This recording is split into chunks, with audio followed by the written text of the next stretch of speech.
Hi beautiful people, welcome back to my YouTube channel Sign Non-Stop. It's me guys, Srisani and you are watching Sign Non-Stop. तो guys again I'm back with another amazing video और आज की जो हमारी video Iran Israel war impact on India, will Indian rupee fall if war start, explained by प्रशांत धवन।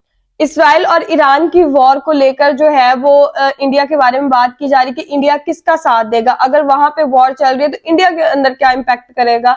और काफी countries के जो है वो इशू चल रहा है कि उनके रुपीस की कीमत जो है वो गिर गई है, कुछ की बढ़ गई है, ये सारी चीजें जो है वो सुनने को आ रही हैं। लेकिन इंडिया के साथ क्या होगा वो सारी चीजें वीडियो के अंदर जाकर पता चलेंगी। लेकिन उससे पहले गाइज, अगर आप लोग नए मेरे चैनल पर, अगर अभी तक आप लोगों ने मेरे चैनल को सब्सक्राइब नहीं कर रखा, पहले फटाफट से जल्दी मेरे चैनल को सब्सक्राइब कीजिएगा, वीडियो को लाइक और शेयर भी दे दीजिएगा। और आप इजराइल और जो ईरान की वॉर चल रही है इसमें जो इजराइल को सपोर्ट करते हैं या ईरान को सपोर्ट करते हैं आप जरूर बताइएगा, और आप लोग वीडियो कहां से देख रहे हैं ये भी जरूर बताइएगा।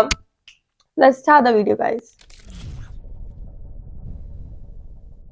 नमस्कार and I welcome you all to Study IQ. मैं हूं प्रशांत धवन। नाउ इजराइल और ईरान, इन दोनों कंट्रीज की जो टेंशन है इसकी वजह से पूरी दुनिया नर्वस है। दुनिया भर में आप देख रहे हैं कि स्टॉक मार्केट क्रैश कर रही है, तेल के दाम बढ़ते जा रहे हैं। आज सुबह ही जब मैं ये वीडियो बना रहा था एक और रिपोर्ट सामने आती है कि इजराइल ने अटैक कर दिया है ईरान पर। नाउ ये अभी कंफर्म नहीं है, अमेरिकन मीडिया बार बार इसके बारे में रिपोर्ट कर रहा है कि इजराइल ने रिटेलिएट किया है अगेंस्ट ईरान। इसके बारे में अगर कंफर्म न्यूज आ गई तो कुछ ही घंटों में मैं आपके लिए एक अलग से वीडियो इस टॉपिक पे ले आऊंगा। मगर मेन यहाँ पर बात यह है कि इस खबर मात्र से ही ना पूरे एशिया भर में स्टॉक मार्केट्स क्रैश करनी स्टार्ट हो गई। जापान की मार्केट तो 3.4% क्रैश कर गई। इंडिया में भी आप देखोगे स्टॉक मार्केट में काफी गिरावट आने वाली है क्योंकि तेल के दाम लगातार बढ़ते जा रहे हैं। पैनिक मचा हुआ है इस बात को लेकर कि अगर ईरान और इजराइल के बीच में फुल फ्लेजेड वॉर हो गई और स्ट्रेट ऑफ हर्मुज बंद कर दिया गया तो उसके बाद क्या होगा। और यही बात हम डिस्कस करेंगे इस वीडियो में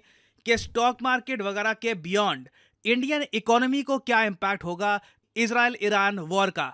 नाउ आप मैं हम सब ये चाहते हैं कि भारत का जो रुपी है इसकी वैल्यू लगातार और बढ़ती रहे। हम चाहेंगे कि एक दिन ऐसा आए कि $1 के बदले 50 रुपये या फिर डॉलर के बदले 30-40 रुपये के आसपास की वैल्यूएशन है ये वापस लौट के आए। मगर हम देख रहे हैं कि रुपी आज के समय डॉलर के मुकाबले 83 के आसपास पहुंच गया है और पॉसिबिलिटी है पाकिस्तान में तो वो और भी ज्यादा, अगर जेन्युइनली टेंशन बढ़ जाती है तो इंडियन रुपी को भी काफी नुकसान होगा। ये मैं आपको समझाता हूं कैसे। भारत के सामने एक बहुत ही बड़ी चुनौती है ट्रेड डेफिसिट कंट्रोल करने की। ट्रेड डेफिसिट देखिए, पिछले फिस्कल ईयर में हम लोगों ने $240 बिलियन पूरे साल तक का बचा दिया था, जो पिछले साल से आप अगर कंपेयर करोगे तो थोड़ा बहुत कम है। और ट्रेड डेफिसिट का मतलब बहुत ही सिंपल है, देश में कितना इंपोर्ट होता है गुड्स का और कितना एक्सपोर्ट होता है गुड्स का, उसके बीच में जो डिफरेंस है वो हो गया आपका ट्रेड डेफिसिट। इसको करंट अकाउंट डेफिसिट से कंफ्यूज मत कर लेना। करंट अकाउंट डेफिसिट में हम सर्विसेज को भी काउंट करते हैं, मगर ट्रेड डेफिसिट में सिर्फ वो चीजें जिनको आप छू सकते हैं, जो टेंजिबल चीजें हैं, इनको ही आप काउंट करते हो। और आप खुद ही समझ सकते हैं कि कच्चा तेल जिस पे हम डिपेंडेंट हैं, कच्चा तेल अभी भी हम बड़ी मात्रा में इंपोर्ट करते हैं। अगर इसकी कीमतें $10-20 बढ़ जाती हैं तो हमको ज़्यादा पेमेंट करनी पड़ेगी। तो इससे होगा क्या, हमारा जो ट्रेड डेफिसिट है और ज़्यादा बढ़ जाएगा। मैं आपको एक सिंपल इक्वेशन बताता हूं। अगर कच्चे तेल की कीमतें $80 $90 की रेंज में रहती है तो हमारा ट्रेड डेफिसिट $266 बिलियन चला जाएगा। मतलब कि पिछले साल से ज़्यादा होगा, मतलब 26-30 बिलियन ज़्यादा हो सकता है।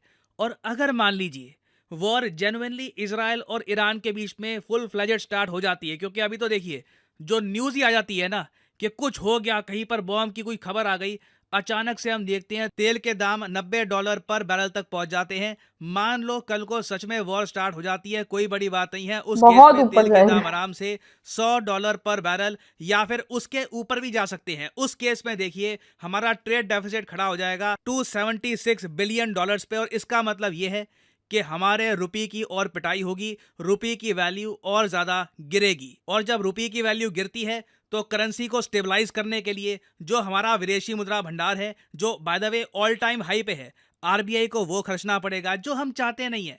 हमारे लिए देखो इंडिया में बेस्ट केस सिनेरियो ये होगा कि ट्रेड डेफिसिट का बन जाए ट्रेड सरप्लस। भारत जितना इंपोर्ट कर रहा है उससे कई ज्यादा एक्सपोर्ट करे, जो चाइना कई सालों से करता आया है। इसलिए उनकी करेंसी भी रिलेटिवली काफी स्ट्रांग है। साथ ही साथ हम ये भी चाहेंगे कि विदेशी निवेशक इंडिया में निवेश करने के लिए अलग से भी आए, जिससे ऑल टुगेदर हमारी करेंसी की वैल्यू बढ़ेगी, इंडियन कंज्यूमर की जो पावर है ये भी काफी हद तक बढ़ जाएगी। मगर प्रॉब्लम यह है कि अगर ईरान पे अटैक होता है, ईरान ने यह बात साफ साफ कह दी है कि अगर इन पे आक्रमण हुआ तो उस केस में ये लोग स्ट्रेट ऑफ हर्मुज, जो एक बहुत ही इंपॉर्टेंट ऑयल ट्रांजिट है इंटरनेशनली, 21 से लेकर 22% जो पेट्रोलियम एक्सपोर्ट हैं, जो पेट्रोलियम ट्रेड है, यही से होते हैं, क्योंकि Saudi Arabia, Qatar, UAE, Kuwait, various countries Persian gulf से ही ऑयल एक्सपोर्ट करती हैं चाइना को, इंडिया को, वेरियस अदर कंट्रीज को। तो अगर ये ईरान ने ब्लॉक कर दिया, और ये ईरान के लिए काफी आसान है, वर्ल्ड इकोनॉमी को बड़ा नुकसान होगा और इंडियन इकोनॉमी को भी इससे बड़ा नुकसान होने वाला है। याद रखिएगा, यहाँ पे जो ये वाटर बॉडी है ना, ये है रेड सी। इसे हूती रिबेल्स ने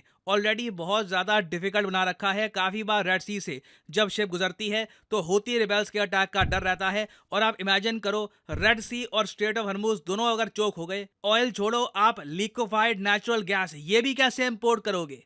इंडिया में जो कुकिंग गैस है इसके भी प्राइसेस लगातार बढ़ते रहेंगे उस केस में। और इस सब का देखो डायरेक्ट इम्पैक्ट आएगा भारत के आम आदमी पर। इंडस्ट्रीज की अगर मैं बात करूं तो हमारी जो देश की बड़ी बड़ी कंपनीज है, फॉर एग्जांपल रिलायंस क्या करता है?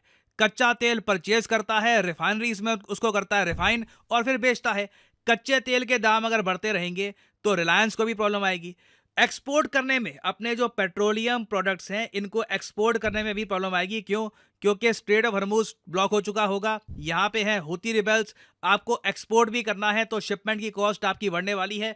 तो इससे देखिए ओवरऑल इंडिया की जो जीडीपी ग्रोथ रेट है, जो आगे और ज़रा बढ़ सकती थी, उसमें भी प्रॉब्लम्स आनी स्टार्ट हो जाएगी। इंपोर्ट एक्सपोर्ट दोनों जगह ही इजराइल ईरान वॉर का एक नेगेटिव इंपैक्ट इंडिया पे पड़ने वाला है। और फिर अगर हम बात करें तो फ्यूचर के जो हमारे बड़े प्रोजेक्ट्स हैं, for example iMac, India middle east economic corridor, जो मैं कहूँगा यूरोप एशिया मिडल ईस्ट का जो ट्रेड है इसको रेवोल्यूशनाइज कर सकता है।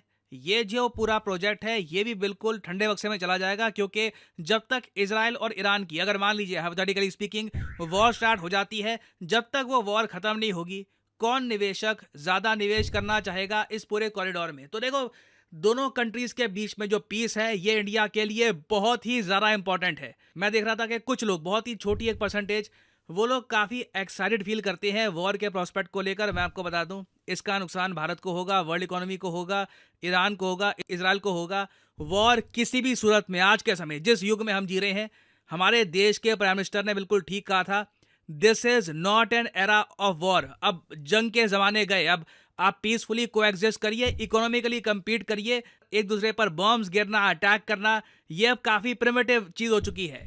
तो उम्मीद करता हूं कि इन दोनों कंट्रीज में अब ज्यादा एस्केलेशन ना हो। बाकी अगर मान लीजिए कोई और मेजर अपडेट्स आती है तो मैं आपके लिए बाद में अपडेटेड वीडियो ले आऊंगा। फाइनली बहुत ही अच्छी, बहुत ही इंफॉर्मेटिव ये वीडियो थी। और इसका असर सिर्फ ईरान और उसकी वॉर का, इसराइल की वॉर का असर सिर्फ इंडिया पे नहीं पड़ेगा, इसका पाकिस्तान पे भी पड़ेगा, चाइना पे भी पड़ेगा, और भी डिफरेंट कंट्रीज के ऊपर पड़ेगा। और सही लास्ट में तो बहुत अच्छी बात की कि वो जंगों के जमाने अब गए, ठीक है, अब अपनी पीसफुली रहें, ठीक है, और अपनी ग्रोथ करें, अपने मुल्क की ग्रोथ करें, ठीक है। क्या जंगों के अंदर क्या रखा है? मेरे ख्याल से लड़ाई झगड़े के अंदर कुछ भी नहीं रखा। सुलह सलामती से रहे, प्यार मोहब्बत से रहे, ठीक है। जियो और जीने दो के असूल के, लिव एंड लेट लिव के जो है ना, वो असूल पे हम लोग क्यों नहीं चलते, मुझे नहीं समझ आते, ठीक है। फिर लोग नीचे आके मुझे कमेंट में बोल रहे होते हैं कि पाकिस्तान ऐसा है, पाकिस्तान वैसा है, ठीक है। और आप मतलब ठीक है, पाकिस्तान कैसा भी है, मुझे उसकी परवाह नहीं है कि मेरे नेबर में कौन रहता है, ठीक है। इवन दैट मुझे ये नहीं परवाह कि मेरे बहन भाइयों के अंदर कोई क्या सोचता है, किसी के अंदर किसी चीज के लिए ग्रज है, लड़ाई है, यार मैं खुद तो ठीक रहूं, मैंने अपना हिसाब ऊपर जाके खुद देना है, मेरा हिसाब किसी ने नहीं देना, ठीक है, मरने के बाद। तो अपना आप लोग क्लियर करें, अपना आप ठीक रखें, ठीक है, मत लड़े, मत झगड़े, ठीक है। और यही सिर्फ मैसेज सबको कन्वे करना चाहूंगी कि प्यार मोहब्बत से, पीस से एक दूसरे के साथ रहा करें। लड़ाई झगड़ों के अंदर कुछ नहीं रहा, छोटी सी जिंदगी है, खत्म हो जानी है, वो भी लड़ाई झगड़ों के अंदर निकाल देना है। तो आप लोग एंजॉय करें और अपनी जिंदगी को जो है वो खूबसूरत तरीके से गुजारें। तो आज की वीडियो कैसी लगी कमेंट बॉक्स के अंदर जरूर बताइएगा। चैनल को सब्सक्राइब, वीडियो को लाइक शेयर जरूर दीजिएगा। अच्छी लगा, मिलता है नेक्स्ट वीडियो के अंदर। Bye bye.